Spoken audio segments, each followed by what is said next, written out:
السلام علیکم ورحمۃ اللہ وبرکاتہ۔ کیسے ہیں آپ سب؟ امید ہے کہ آپ سب خیریت سے ہوں گے، ایمان اور صحت کی بہترین حالت میں ہوں گے۔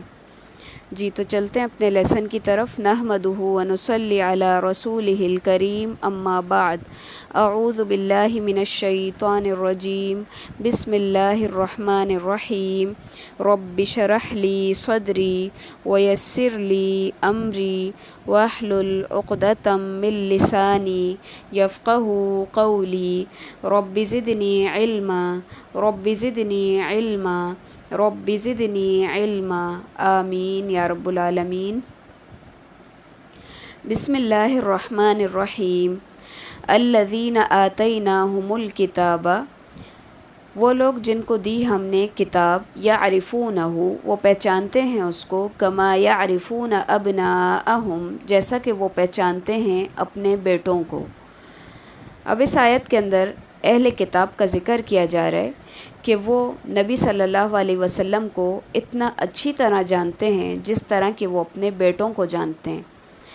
لیکن اس کے باوجود ہوتا کیا ہے کہ وَإِنَّ فَرِيقًا مِّنْهُمْ، اور بے شک ایک گروہ ان میں سے،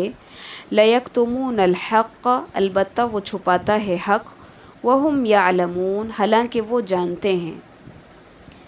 یعنی کہ ان کا جو ایک گروہ ہے وہ حق چھپانے کا مرتکب ہوتا ہے، کیونکہ حق کو چھپانا کوئی معمولی بات نہیں ہے، کیونکہ حدیث کا مفہوم ہے کہ اگر کسی شخص نے حق کو چھپایا تو اس کو قیامت والے دن آگ کی لگام پہنائی جائے گی۔ تو اسی لیے خاص طور سے یہاں پر ان کا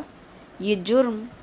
ذکر کیا گیا ہے کہ ان کا ایک گروہ حق کو چھپاتا ہے۔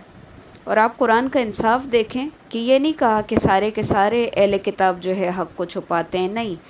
بلکہ کہا کہ وَإِنَّ فَرِيقًا مِّنْهُمْ، ایک گروہ ہے ان میں سے جو لَيَكْتُمُونَ الْحَقَّ، جو حق چھپاتا ہے، وَهُمْ يَعْلَمُونَ، حالانکہ اس کو علم بھی ہوتا ہے۔ پھر کہا جا رہا ہے کہ الحق من ربک، یہ حق ہے آپ کے رب کی طرف سے، فلا تکونن من الممترین، تو آپ شک کرنے والوں میں سے نہ ہوں۔ وَلِكُلٍّ وِجْهَةٌ، اور واسطے ہر ایک کے ایک سمت ہے، ہوا مولیہا، وہ رخ کرتا ہے اس کی طرف، فاستبقوا الخیرات، تو سبقت کرو تم نیکیوں میں۔ یعنی کہ واسطے ہر ایک کے ایک قبلہ متعین کیا گیا ہے، واسطے ہر ایک کے ایک منہج ہے، ایک طریقہ کار ہے جس کے اوپر وہ چلتا ہے۔ جیسے کہ قرآن مجید کے ایک اور مقام پر بھی کہا گیا کہ لِكُلٍّ جَعَلْنَا مِنْكُمْ شِرْعَةً وَمِنْهَاجًا، واسطے ہر ایک کے تم میں سے ہم نے بنایا ہے، شریعت بنائی اور اس کے لیے منہج بنایا ہے تاکہ وہ اس کے اوپر چلتا رہے۔ پھر تو یہاں بھی یہی بات کہی جا رہی ہے کہ واسطے ہر ایک کے ایک سمت ہے، ایک رخ ہے جس کی طرف وہ چلتا ہے، وہ اس طرف منہ کرتا ہے۔ تو کرنے کا کام کیا ہے کہ فاستبقوا الخیرات، تو تم سبقت کرو نیکیوں کے اندر، یعنی کہ دوڑ دوڑ کے نیکیاں کرو، جلدی جلدی کرو، کل کے لیے نہ رکھو نیکیوں کو، بلکہ جیسے ہی کوئی موقع لگے نیکی کا، فوراً سے اس کو کر گزرو، کیونکہ اینما تکونوا یأتی بکم اللہ جمیعا، کیونکہ جہاں کہیں بھی تم ہوگے تمہیں اللہ تعالیٰ لے آئے گا جمع کر کے۔ یعنی اگر نیکی کرو یا نہ کرو، تم جہاں کہیں بھی ہوگے اللہ تعالیٰ کی طرف ہی تمہیں اکٹھے ہو کے آنا ہوگا۔ ان اللہ علی کل شیء قدیر، بے شک اللہ تعالیٰ اوپر ہر چیز کے قادر ہے، یعنی کہ اللہ تعالیٰ ہر چیز کے اوپر قادر ہے، اس لیے تم سب کو اکٹھے ہو کے اسی کی طرف جانا ہے۔ پھر فرمایا کہ وَمِنْ حَيْثُ خَرَجْتَ فَوَلِّ وَجْهَكَ شَطْرَ الْمَسْجِدِ الْحَرَامِ، اور آپ صلی اللہ علیہ وسلم جہاں کہیں سے نکلیں تو اپنا چہرہ مسجد حرام کی طرف کر لیں۔ وَإِنَّهُ لَلْحَقُّ مِن رَبِّكَ، اور بے شک یہ البتہ حق ہے آپ کے رب کی طرف سے۔ وَمَا اللَّهُ بِغَافِلٍ عَمَّا تَعْمَلُونَ، اور اللہ تعالیٰ غافل نہیں ہے ان اعمال سے جو کچھ تم کرتے ہو۔ اس آیت کے اندر فرض نماز میں قبلے کی طرف رخ کرنے کا حکم دیا جا رہا ہے۔ یہ ایسا حکم ہے کہ سفر میں بھی اس کا اہتمام ضروری ہے۔ کوئی یہ نہ سمجھے کہ سفر کی مشقت کی بنا پر یہاں تخفیف ہوگی، بلکہ اللہ تعالیٰ کا فرمان ہے کہ وَإِنَّهُ لَلْحَقُّ مِن رَبِّكَ،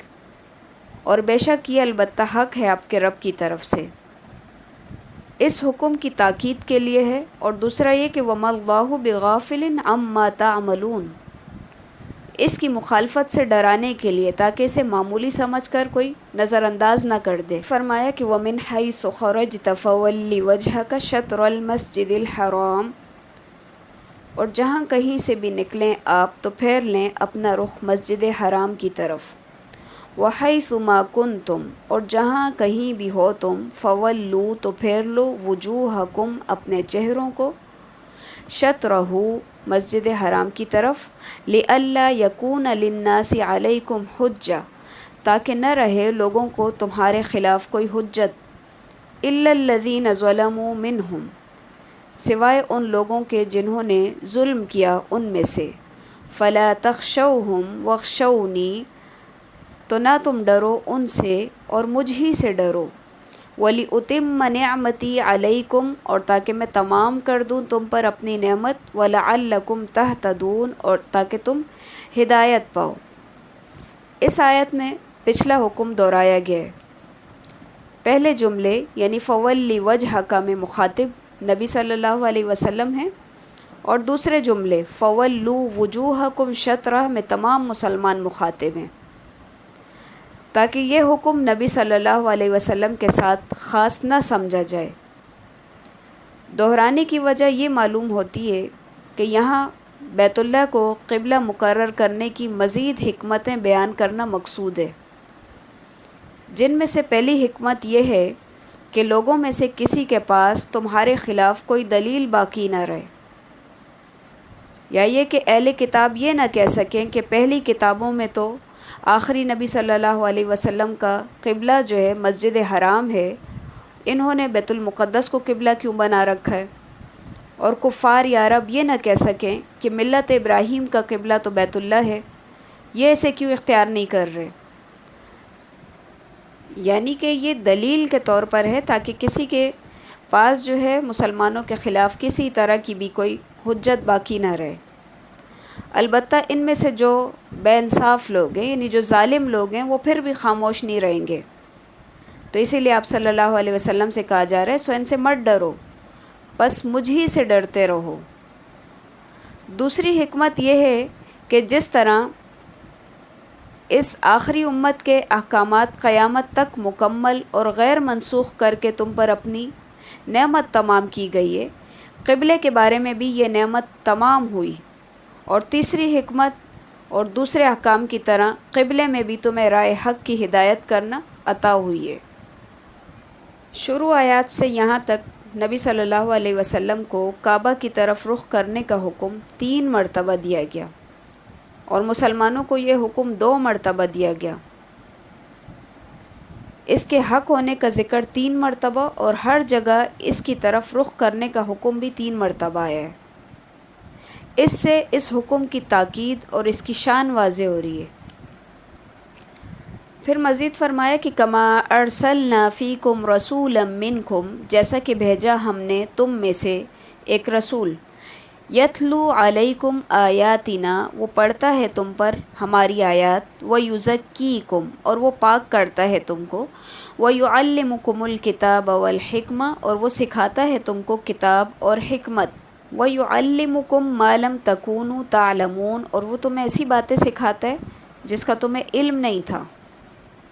اب یہاں پر نبی صلی اللہ علیہ وسلم کے مبعوث ہونے کے کچھ مقاصد بتائے جا رہے ہیں۔ ایک تو یہ کہا جا رہا ہے کہ آپ جو ہے رسول ہیں، اور رسول بھی کیسے کہ ارسلنا فیکم، کہ ہم نے تم ہی میں سے بھیجا ان کو، یعنی کہ انسان اپنی قوم کے بندے سے یا اپنے جیسے انسان سے زیادہ مانوس ہوتا ہے، تو اسی لیے کہا کہ ہم نے تم ہی میں سے بھیجا ایک رسول، اور رسول کے کرنے کے کام کیا ہے کہ یتلو علیکم، وہ تمہارے اوپر تلاوت کرتے ہیں، آیاتنا، ہماری آیات، یعنی کہ تلاوت کرنے کا مقصد کیا ہوتا ہے یا اس کا مطلب کیا ہوتا ہے کہ جس طرح پورے اہتمام کے ساتھ اس کو پڑھنا، اس کو مخارج کا خیال رکھتے ہوئے ہر حرف کی ادائیگی صحیح طرح سے ادا کرنا، اس کو خوبصورت آواز کے ساتھ پڑھنا، یعنی کہ وہ جو ہے تلاوت کرتے ہیں اس کی، اور پھر وَيُزَكِّيكُمْ پاک کرتے ہیں تم کو۔ پاک کرنا یعنی کہ جسمانی طہارت ہے، عقائد کی طہارت ہے، مال کی طہارت ہے۔ اس سے پہلے اتنا زیادہ کوئی پاکی کا کانسیپٹ نہیں پایا جاتا تھا، تو اسلام کے آنے کے بعد طہارتوں کی طرف بھی خاص طور سے توجہ دی گئی۔ حدیث میں آتا ہے کہ الطہور شطر الایمان، صفائی نصف ایمان ہے، تو اسی لیے یہاں کہا گیا کہ وَيُزَكِّيكُمْ وہ تمہیں پاک کرتا ہے، یعنی نبی صلی اللہ علیہ وسلم جب آئے تو آپ نے عقائد کی طہارت کی، بت پرستی کا خاتمہ کیا آپ نے، اور شرک کو ختم کیا۔ اس کے علاوہ یہ کہ جسمانی طہارت کی، کہ وضو وغیرہ آپ دن میں 5 ٹائم کرتے ہیں، مختلف اوقات کے مختلف غسل ہیں، اور مال کی طہارت زکوٰۃ کی صورت میں آپ مال کو پاک کرتے ہیں، تو اسی لیے کہا گیا کہ وَيُزَكِّيكُمْ وہ پاک کرتا ہے تمہیں، وَيُعَلِّمُكُمُ الکتاب اور وہ تمہیں کتاب سکھاتا ہے، یعنی کہ قرآن کریم سکھاتا ہے، والحکمہ اور حکمت سے مراد ہے حدیث، کہ حکمت بھری باتیں بھی بتاتا ہے، وَيُعَلِّمُكُمْ مَا لَمْ تَكُونُوا تَعْلَمُونَ اور تمہیں ایسے علم سکھاتا ہے جس کا تمہیں علم نہیں تھا، یعنی تمہیں ایسی باتیں ایسا علم دیتا ہے جس کا تم پہلے واقف نہیں تھے جس سے۔ تو فَاذْكُرُونِي أَذْكُرْكُمْ تو ذکر کرو میرا، میں ذکر کروں گا تمہارا، وَاشْكُرُوا لِي وَلَا تَكْفُرُونَ اور شکر کرو میرا اور نافرمانی نہ کرو میری۔ یہاں کہا جا رہا ہے کہ یہ جو نعمتیں میں نے تم کو دی ہیں اس کے اوپر میرا شکر کرو اور میرا ذکر بھی کرو، کفران نعمت مت کرو۔ ذکر کا مطلب یہ ہے کہ ہر وقت اللہ کو یاد کرنا ہے، یعنی اس کی تسبیح، تحلیل اور تکبیر جو ہے بلند کرنی ہے، اور شکر کا مطلب یہ کہ اللہ تعالیٰ کی دی ہوئی نعمتوں کو اور اس کی دی ہوئی قوتوں اور توانائیوں کو اس کی اطاعت میں صرف کرنا ہے، یعنی کہ جو نعمتیں اللہ تعالیٰ نے دی ہیں، جو قوتیں اللہ تعالیٰ نے دی ہیں، ان کو اللہ تعالیٰ کی نافرمانی میں صرف نہیں کرنا، یہ اللہ تعالیٰ کی ناشکری ہے، یعنی یہ کفران نعمت ہے۔ اور شکر کرنے پہ مزید احسانات کی نوید بھی ہے، اور ناشکری پہ شدید عذاب کی وعید بھی ہے، جیسا کہ ایک جگہ فرمائے کہ لَإِن شَكَرْتُمْ لَأَزِيدَنَّكُمْ البتہ اگر تم شکر کرو گے تو ہم تمہیں اور زیادہ دیں گے، وَلَإِن كَفَرْتُمْ اور اگر تم نے کفر کیا، کفر بمعنی یہاں پہ ناشکری کے، ان عذابی لشدید تو میرا عذاب جو بہت سخت ہے، یعنی اگر تم نافرمانی کرو گے، ناشکرا پن کرو گے تو پھر میرا عذاب بہت سخت ہے۔ جی اسی کے ساتھ ہمارے آج کے لیسن کا اختتام ہوتا ہے۔ سبحانک اللہم و بحمدک نشہد ان لا الہ الا انت نستغفرک و نتوب الیک۔ السلام علیکم ورحمۃ اللہ وبرکاتہ۔